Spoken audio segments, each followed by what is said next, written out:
on est le 15 décembre 2025. Stadio Olimpico à Rome. Un jeune prodige de 20 ans, Hassan Diao, s'effondre, en larmes.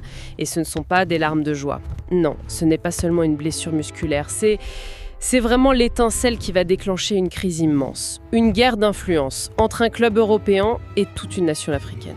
C'est une histoire qui va bien au-delà du terrain de foot en fait. Les sources qu'on a pu consulter nous plongent vraiment au cœur des tensions du football moderne. On va évidemment parler du drame personnel, médical, de ce joueur qui est exceptionnel, mais on va surtout décrypter les mécanismes de pouvoir, les pressions et aussi les chocs culturels qui se cachent derrière son forfait pour la Coupe d'Afrique des Nations. Notre objectif, c'est donc de comprendre ça, comment la blessure d'un seul joueur a pu devenir le symbole d'un conflit beaucoup plus large. Plongeons ensemble dans les coulisses de l'affaire Hassan Diao. Alors, pour bien comprendre l'onde de choc, il faut d'abord savoir de qui on parle. Qui est ce joueur, Hassan Diao? Ce n'est pas n'importe qui. Non, loin de là. C'est un ailier gauche, 20 ans, né au Sénégal. Mais il a grandi en Espagne. C'est un pur produit de la formation espagnole. Il a même gagné l'Euro U19 avec l'Espagne. La voie royale vers l'équipe A espagnole semblait toute tracée pour lui. Et pourtant, il a fait un choix radical. Un choix du cœur, comme le qualifient nos sources. Il a décidé de jouer pour le Sénégal, le pays de ses racines. C'est un geste patriotique qui est incroyablement fort aujourd'hui, quand on sait que la double nationalité est souvent un enjeu stratégique. En choisissant les Lions de la Teranga, il a quand même tourné le dos à une des plus grandes nations du foot.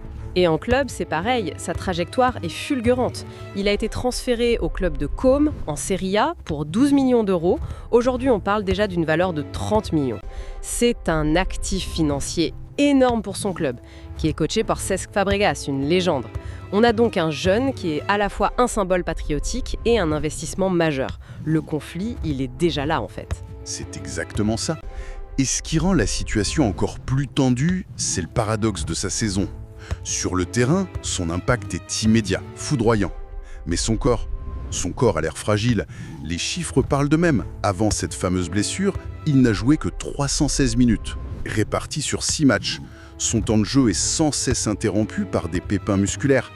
Et cette fragilité, c'est la clé pour comprendre toute l'histoire. On en arrive donc à ce fameux 15 décembre. Com joue contre l'AS Rollor. Un gros match. Et à la 38e minute, tout bascule. La scène est brutale. Diao part en contre-attaque. C'est une course à très haute intensité sur 30 mètres. Il est à fond. Il tente une frappe. Elle est contrée. Et au moment même où il termine son geste, il s'arrête net. Il s'écroule, la main crispée sur l'arrière de la cuisse droite. L'image est terrible.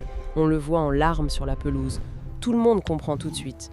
Les joueurs, le staff, les spectateurs. Et surtout lui.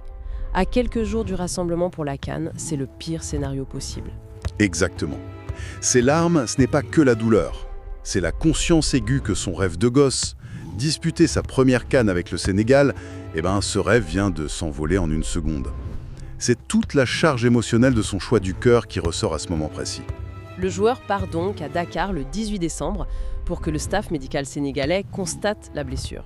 Et là, le verdict tombe. Froid, implacable. Les examens confirment ce que tout le monde craignait. Le diagnostic officiel, lésion de grade 2 du biceps fémoral. Pour parler simplement, c'est une déchirure. Pas une petite élongation, non. Une vraie déchirure partielle des fibres. Ce qui veut dire 6 à 8 semaines d'arrêt. C'est donc mathématiquement impossible pour lui de jouer la CAN. La finale, c'est le 18 janvier. Le forfait est acté. Et c'est là que l'affaire quitte le médical pour entrer dans le diplomatique. Et de manière explosive. Parce que l'entraîneur de Com, Cesc Fabregas, décide de parler. Et il lance une charge publique très violente contre la fédération sénégalaise. Il révèle avoir appelé personnellement le sélectionneur, Pape Thiaw, avant le match, pour lui demander une faveur. C'est un mot assez étonnant dans ce contexte. Très étonnant. En gros, il a demandé que Diao ne soit pas convoqué pour la CAN. Son argument, c'était la fragilité du joueur. Il a dit « Le garçon n'a joué que 3 matchs en 8 mois. L'envoyer dans une compétition aussi intense, c'est un risque énorme. » Bon, on peut comprendre la logique du club qui veut protéger son joueur ou son investissement. Mais la manière de faire a visiblement posé problème. C'est le moins qu'on puisse dire. Fabregas décrit sa conversation avec le coach sénégalais comme désagréable. Et il ne s'arrête pas là. Il lâche une bombe. Il rapporte une menace qu'aurait faite Pape Thiaw. S'il ne vient pas à la CAN, il n'ira pas au mondial. Pour Fabregas, c'est du chantage, une pression psychologique insupportable sur un jeune de 20 ans. Et ce qui est fou, c'est la justification de Fabregas pour l'avoir fait jouer contre Rome. Lui, alors qu'il le disait si fragile, pourquoi l'aligner? Et c'est là que sa communication devient, disons, maladroite, voire incendiaire. Sa justification telle qu'elle est rapportée est d'un pragmatisme glacial. Puisqu'on paie son salaire, autant le laisser jouer un peu pour nous. Cette phrase, au Sénégal, elle a été vécue comme une humiliation, un aveu de mépris. L'idée que le joueur n'est qu'une marchandise qu'on utilise jusqu'au bout avant de le céder à sa sélection. Je comprends la logique financière, la gestion du risque pour un actif à 30 millions, mais le dire comme ça de manière aussi crue, c'est une erreur de communication monumentale, non? C'est une erreur, c'est sûr. Mais on peut aussi y voir une tactique. En rendant ce conflit public, Fabregas ne parle pas qu'au Sénégal, il parle à toutes les fédérations. Le message, il est clair. Nos joueurs sont nos actifs. Si vous ne collaborez pas avec nous sur leur santé, on utilisera tous les leviers médiatiques. C'est une manœuvre de pouvoir qui va bien au-delà du cas Diao. Une manœuvre qui a provoqué une véritable déflagration au Sénégal. La réponse ne s'est pas fait attendre. La réponse de Pape Thiaw a été ferme, mais professionnelle. Il a dit que les propos de Fabregas étaient désagréables et il a défendu le sérieux de son staff. Mais c'est surtout du côté des supporters que la colère a explosé. Les réseaux sociaux se sont enflammés. Fabregas est devenu l'ennemi public numéro 1. On l'a accusé de négligence délibérée, certains ont même insinué qu'il l'avait fait exprès pour l'empêcher d'aller à la CAN, et malheureusement, ça a dégénéré. Oui, et c'est le côté le plus sombre de cette histoire. Fabregas a été la cible d'une vague d'insultes, dont certaines à caractère raciste. Une simple dispute sur la gestion d'un joueur qui dérate en haine pure. C'est une dynamique qu'on voit trop souvent. C'est dans ce climat de quasi-rupture qu'une voix plus mesurée s'est élevée. Celle d'Habib Beye, ancien international et consultant très respecté. Son intervention a été capitale pour calmer le jeu. Il a cette double culture. Il comprend les clubs européens, mais c'est aussi un défenseur des sélections africaines. D'abord, il a rappelé un principe fondamental, presque sacré. Le pays doit passer avant tout. Il a validé l'émotion, le patriotisme. Mais il n'a pas fait que ça. Il a aussi apporté un éclairage technique, presque juridique. Exactement. Et c'est ça qui a permis de recentrer le débat. Il a expliqué en se basant sur les règlements de la FIFA que Com était dans son droit. Tant que la date de libération des joueurs n'est pas arrivée, le club est le seul à décider. Com avait légalement le droit de faire jouer Diao. La faute, si faute il y a, n'est pas juridique, elle est peut-être morale. Mais après cette date, la sélection devient prioritaire. Cette mise au point a calmé un peu les esprits. Le débat s'est donc un peu apaisé, mais le mal est fait.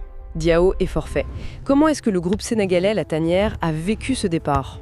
Les sources parlent d'un vrai choc, un moment de rupture émotionnelle. Le voir quitter le camp de base, blessé, abattu, ça a provoqué une profonde tristesse. C'est un vrai coup dur pour le moral du groupe. Mais une équipe championne d'Afrique doit avoir les ressources pour surmonter ça. Les leaders ont dû réagir. Immédiatement, les cadres ont compris qu'il fallait vite se remobiliser. Sadio Mané a eu une phrase très forte. Hassan Diao portera cette équipe dans le futur. C'est une façon de lui dire « ta place est ici, ce n'est que partie remise ». Et le capitaine Kalidou Koulibaly a été plus direct. Il a martelé que les ambitions restaient intactes. C'est le rôle des grands frères du vestiaire. Et Diao lui-même. Après un court silence, il a fini par s'exprimer. Oui, et son message publié le 21 décembre. C'est un chef-d'œuvre de communication et de maturité pour un jeune de 20 ans. Il aurait pu être amer, accuser son club, il a fait tout l'inverse. Son message m'a vraiment marqué. Il utilise des mots comme « notre pays », il parle avec nous. C'est une déclaration très puissante. C'est fascinant. Il exprime sa profonde tristesse, il est en phase avec la déception du peuple, mais il bascule tout de suite vers la résilience. Il se dit concentré et déterminé. Et surtout, il ancre définitivement son choix. En concluant qu'il veut voir le trophée revenir avec nous au Sénégal, il se positionne non pas comme une victime, mais comme le premier supporter de l'équipe. Dans cette guerre club contre nation, il a publiquement choisi son camp, même dans la douleur. Ce message a dû avoir un impact énorme sur les supporters, qui pouvaient craindre qu'ils soient refroidis par cette expérience. Absolument. La ferveur n'a fait que grandir. La cérémonie d'adieu à l'équipe, le Dead To, a rassemblé une foule immense. C'est comme si son forfait avait donné une mission supplémentaire à l'équipe. Il ne joue plus seulement pour gagner, il joue aussi pour lui. D'un point de vue plus tactique maintenant, le sélectionneur a décidé de ne pas le remplacer. Mais un talent comme Diao, est-ce qu'on peut vraiment le remplacer ? On parle de Sarr, de Jackson, mais ce sont des profils différents. C'est une excellente question. Sur le papier, le Sénégal a l'un des meilleurs effectifs offensifs d'Afrique. Ismaïla Sarr a l'expérience, Nicolas Jackson est un finisseur redoutable. Mais aucun n'a exactement le profil de Diao, ce mélange de percussion, de technique et de jeunesse. Tactiquement, c'est une perte, c'est sûr. Mais c'est surtout sur le plan psychologique que c'est une perte. Diao, c'était une histoire, une promesse. Et il y a ce jeune dont on parle beaucoup, Ibrahima Mbaye du PSG, 17 ans. On dit que c'est son successeur. Oui, il est vu comme une alternative de profil similaire. Mais on ne peut pas demander à un gamin de 17 ans de porter le même poids symbolique que Diallo. La perte de Diallo, c'est la perte d'un symbole.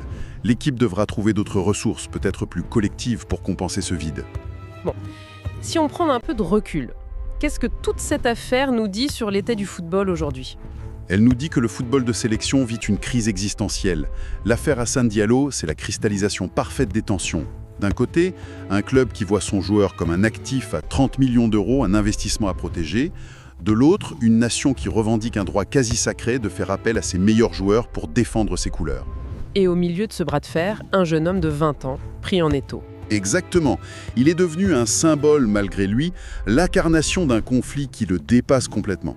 Cette histoire expose les zones grises du foot mondial, où la loyauté d'un joueur est toujours mise à l'épreuve entre son employeur et sa patrie.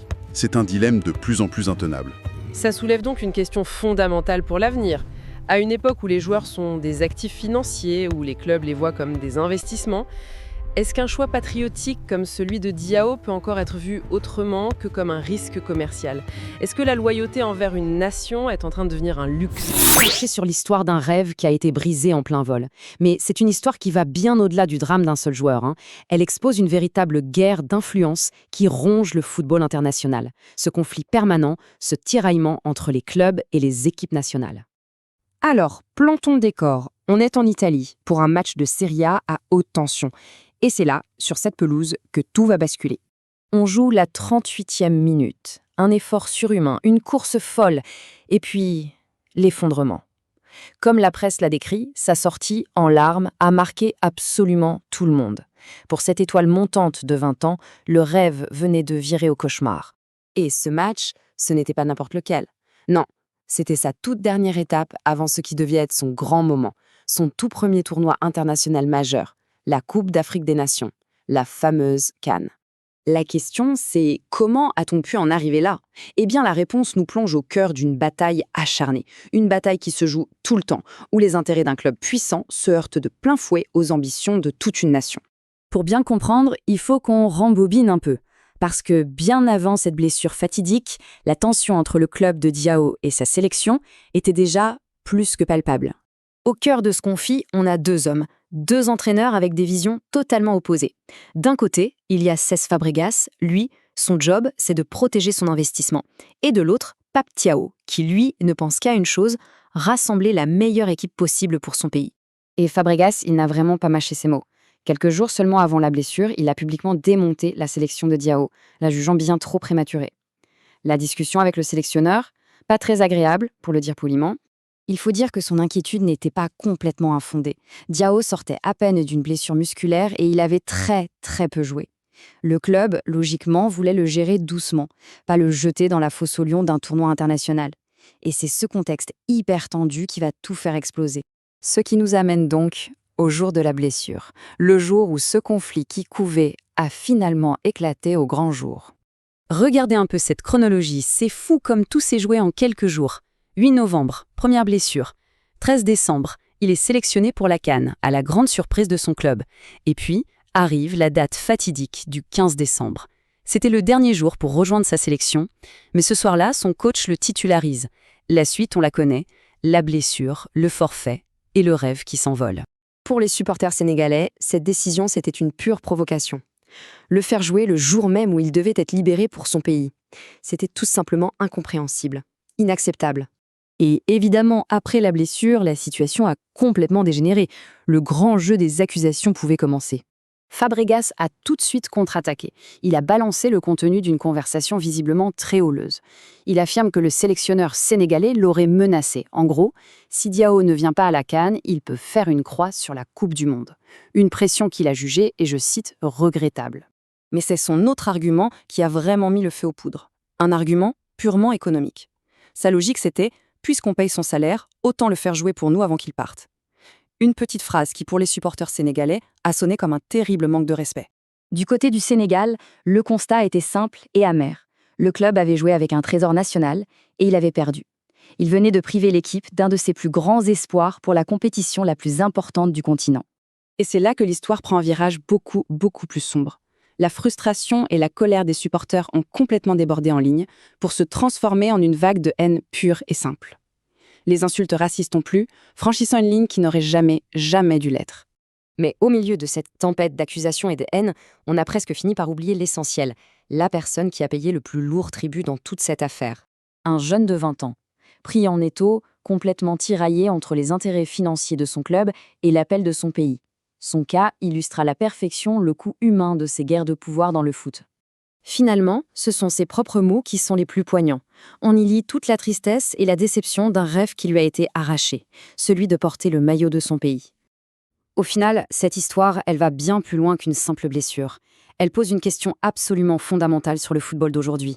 Dans cette bataille sans fin entre la puissance des clubs et la passion des nations, qui, au bout du compte, est là pour protéger le joueur ?